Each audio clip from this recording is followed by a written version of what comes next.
First of all, as a guy who has 2 degrees from Queens and 1 from Schillich, I don't know how I snuck in here, but thank you very much for giving me the opportunity to speak this morning. Our firm has been investing in life sciences and healthcare companies for about 20 years. We've backed over 200 companies in North America, everything from medtech to EMR to fundamental life sciences companies. Today we are managing about $350 million in capital, and we're principally focused on what we call later stage companies. And I'll talk about where that fits in here. So why do we do this? Why do we invest in life sciences? Because I think people have a perception that this is tough, and they're right, and I'm going to talk about that. But fundamentally, we view the trends in the marketplace today as very compelling. We have a large aging population that needs to be addressed. We have new global markets that are opening up for innovative healthcare. We see U.S. healthcare reform potentially putting another 40 million Americans under a system where they'll actually get paid to have real healthcare. We see fundamental innovation maturing and now creating new solutions for patients in the marketplace. There are some subsectors within the healthcare area that are growing at 3 or 4 times the broader healthcare industry. And as the gentleman from the NRC spoke to earlier today, we really believe the fundamental drivers for realizing on that value creation are about the best they've ever been as big pharma and big biotech look to address a $100 billion revenue gap as their patents come off over the next 5 years. I said building companies is tough, and I wanted to give you a little perspective on just how tough. So I look back 20 years on companies that have been kind of funded over the last 20 years, have come through the venture or private equity model, and who've either achieved a realization event, i.e. they sold for a value of more than $100 million, or they today have a publicly traded market cap over $100 million. I haven't gone to look at all the private companies, so this list will be bigger. But what you see is, in the last 10 years, there are only 26 companies that meet my relatively modest threshold of $100 million of value creation. The guys above the line have all had exit realizations. They've been acquired by typically large pharma or large biotech. And the guys below the line are publicly traded companies that still exist and have market caps north of $100 million. So what we do is very difficult. And picking the winners and picking the companies that will fundamentally succeed is a very challenging thing. The next slide is really designed to speak to really the students who may not have this perspective. I'm sure all the people who've been doing this for 25 years understand this innately, but all of this is about a risk-reward curve, and there's a continuum from basic research through to actual clinical application. And for products that actually make it into the clinic, so they're actually going to be tested in humans, the success ratio is 1 in 8. So for every product that actually get into human testing, only 1 actually becomes a commercial product.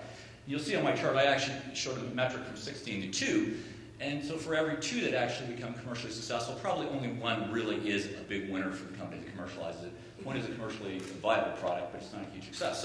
So there is a huge fall off in value, 8 to 1, and there's a huge change in the risk-reward curve. And so correspondingly, there is a very different cost of capital associated with each of the steps in that cycle.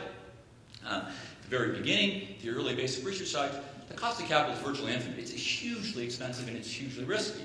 By the time you get down to a product that is ready to be commercialized and ready to go to market, cost of capital may have dropped to as low as 15%. So within that continuum, when you look to get funding from the different stakeholders in the continuum, you need to recognize their cost of capital needs. And so this is just a metric on how that works.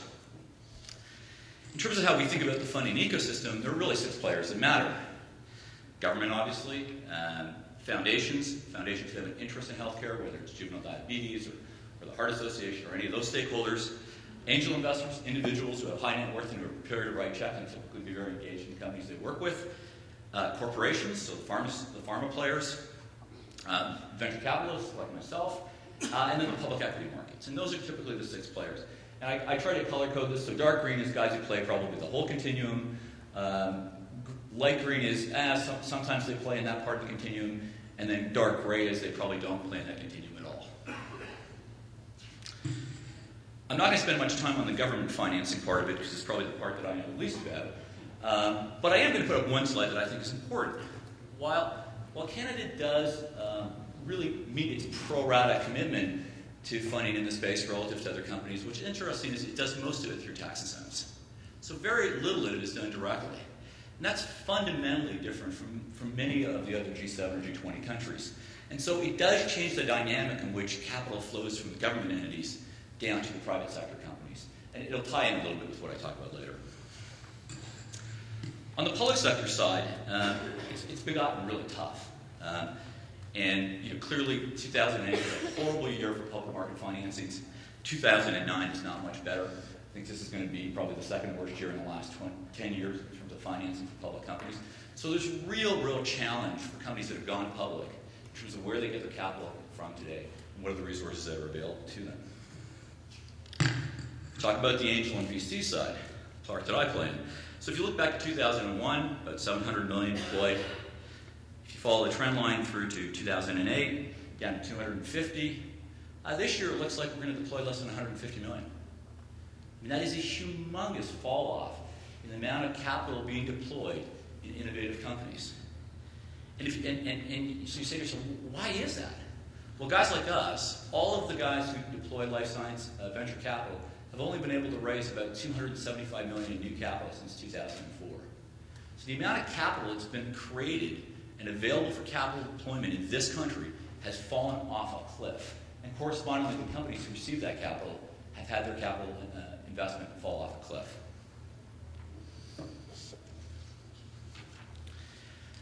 I want to take a second to look a little bit at how capital has been deployed from the venture economy, because I think it's important to understand where that money has gone and why it's gone. So one of the metrics I like to look at is how do we invest in companies versus our U.S. peers? And you would think the ratio should be about a 10 to 1, given the size of the economies. That's a reasonable yardstick.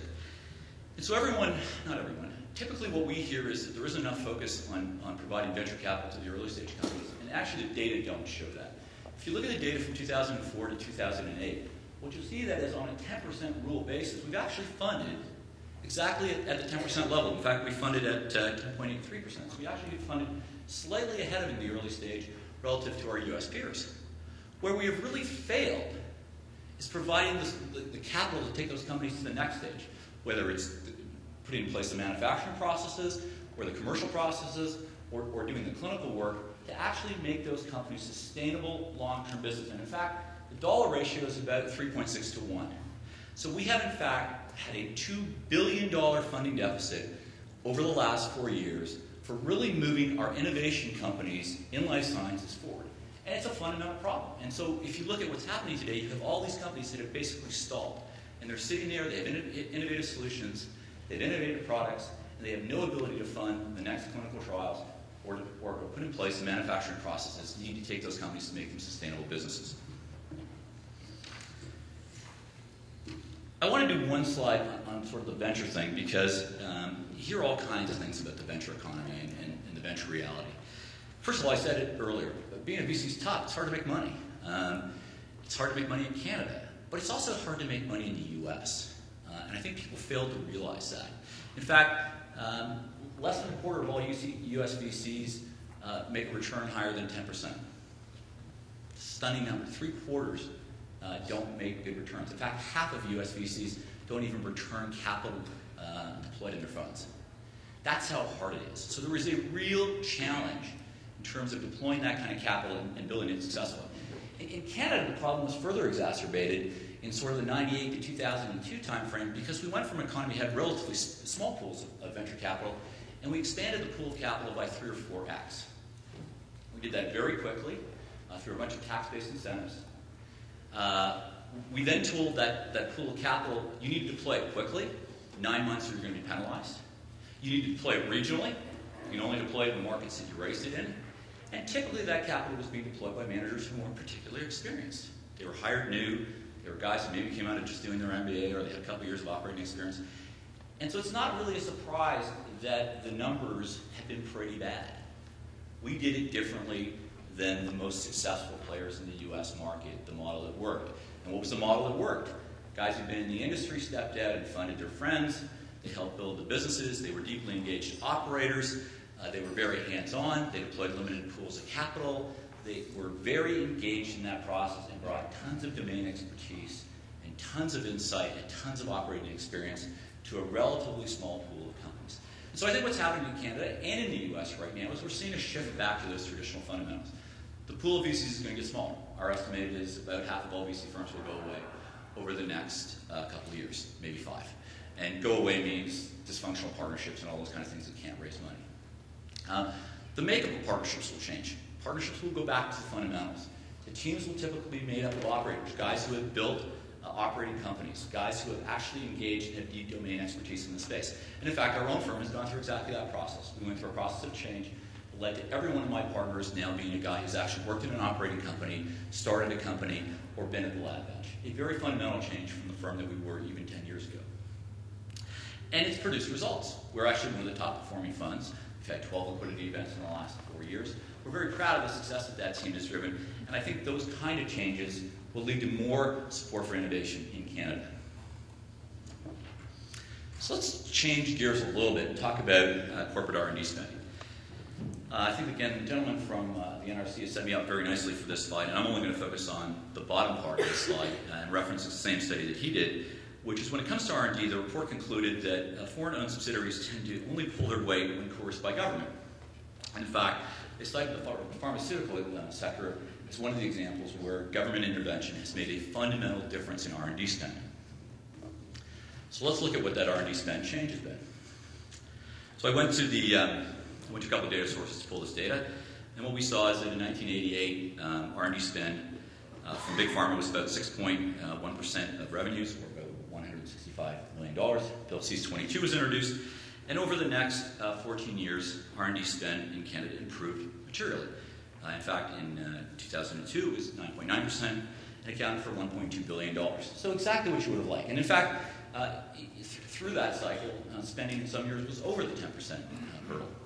We might talk about the mix a little bit. Some of it wasn't really basic, or lots of it wasn't really basic research, but the fundamental target of getting to 10% spend was achieved.